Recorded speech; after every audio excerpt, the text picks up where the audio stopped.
Alright, so here's the farm. Obviously got it bordered in a red line as approximate boundaries.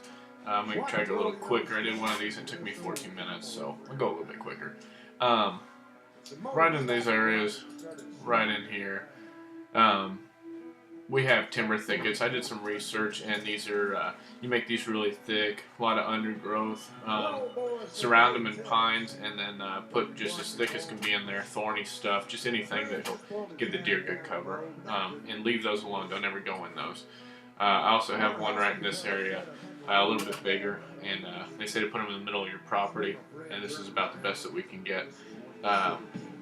What happens is these deer will come in here, and they'll bed in here, and they'll use these areas.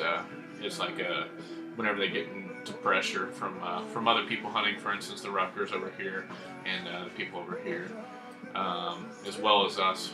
If they ever feel threatened or something, they'll really tuck back into these, and you never penetrate those. The other timber that we have on the property, pretty much right here, this is a timber spot that I really like. It's basically just a draw to come down and give them an area to get into and get out of the wind. There's a few places, for instance this one and these ones right here, that'll give these grasses really good use from the deer, as well as areas like this even close to the house. Basically this is an area for the deer to get out of the wind. Those strong north winds coming down, these will all, there's tall trees here, it'll give them all the opportunity to really get out of the wind there. Other than that, just basic timber, kind of bordering the property for privacy and just to let the deer feel more comfortable and all in there.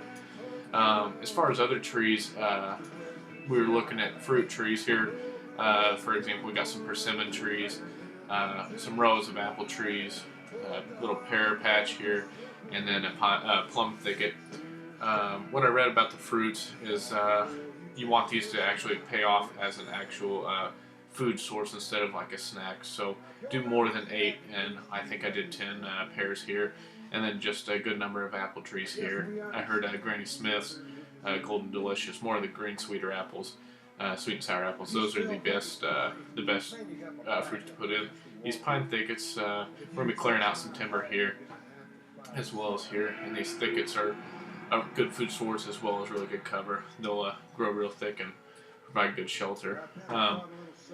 As far as the hard mass, pretty much acorns and oaks are the way to go. White oaks are the most desirable for deer. They produce good, but they take a long time. I was thinking of not mature trees, but more mature trees, maybe hybrids, something that can produce quicker. Stick with the white oaks is what I've been told.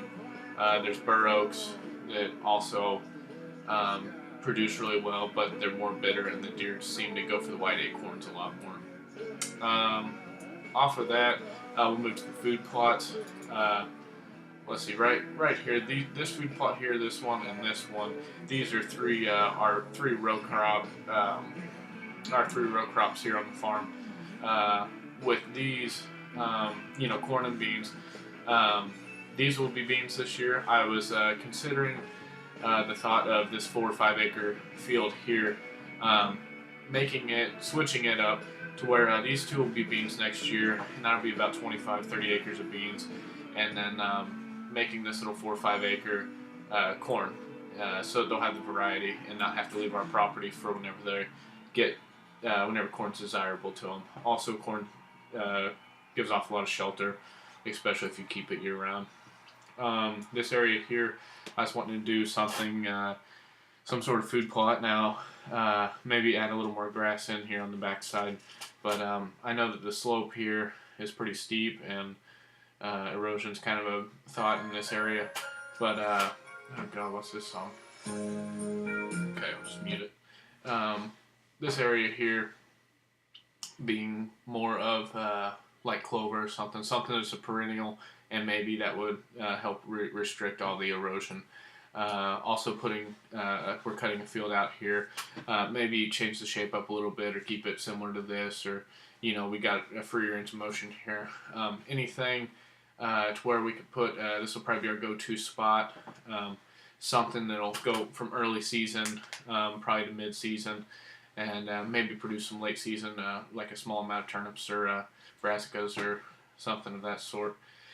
Here I was thinking more of a late season, winter peas, brassicas, turnips, maybe even some sort of clover type in here. Something that'll just kind of last throughout the winter. They can really get in there and hit hard. Maybe run Milo in here, something of that sort. And the last early season, I was thinking of this larger field over here. We can hunt it. There's some trees over in here that we can set up on. Supposing this is 20 or 30 yards, and that would be a really good payoff. This area here being a late season, something that we don't really hunt, but just kind of give a variety for the deer to get into. The alfalfa here, it's about 4 to 6 acres, and that would just be for basically aiming to bail and use for horses, but the deer would definitely get in there, especially with the amount of cover that we got coming down to this now. All the grasses in here, which is the light yellow, majority of it is like switchgrass, tall grasses, grass blends. There's a native nurseries grass that it has, I think, like 10 different species of grass grow up at different times of year. Some smaller like quail habitat stuff over here, and allowing for different grasses to get in there. Areas like this, putting some pines in, 2 rows of it, give us a great way, no grass in between those, and give us a great way to get down to our stands and all. Same here, we could get in between and get into a stand in this area, or even in this area, just by using getting as little of the timber as we can. Also, putting some watering holes in our place here. I know we got the big pond up front, but that's just kind of out of the way from where the deer like to be, and that might change once we get grasses and all, but watering holes definitely aren't going to hurt anything. As far as watering holes, the importance of that is Ben and I know that over in this area here, this is heavily hunted. Well, not heavily hunted, but stupidly hunted, and the only reason why a deer would ever come over here is to come to these watering holes right here, and that's, other than that, there's no real reason for them to get over there. If we provide the 3 essentials, which is water, food, and shelter, that's basically going to be our payoff, is keeping the deer on our land at all times and being able to manage our herd a lot better. I was also told with the food on your property to give the deer, make it like a buffet to them, so they're going to Orion's, and if they want to get in and eat some of their clover, they can. If they want to eat some beans, supposing these are standing beans, they can get in there.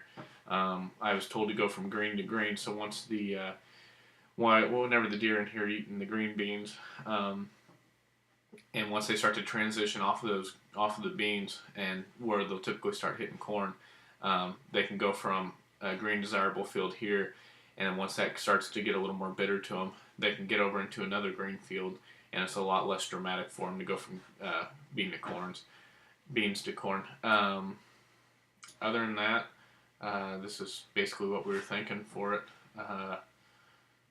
Yeah, that's it.